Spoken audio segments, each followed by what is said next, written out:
Welcome to the channel. Here, we master tricky words and their pronunciations.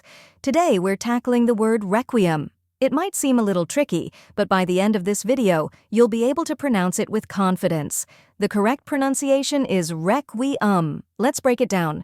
First, we have wreck, which sounds like wreck in wreckage. Next is we, which sounds like the word we.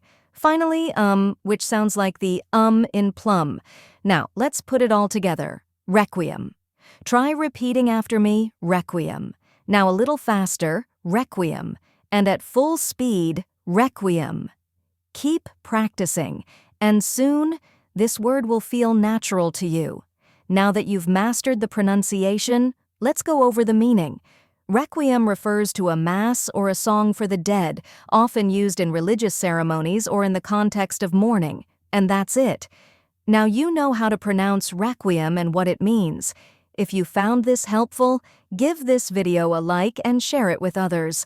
Comment below with any tricky words you'd like me to cover next, and don't forget to subscribe for more pronunciation guides.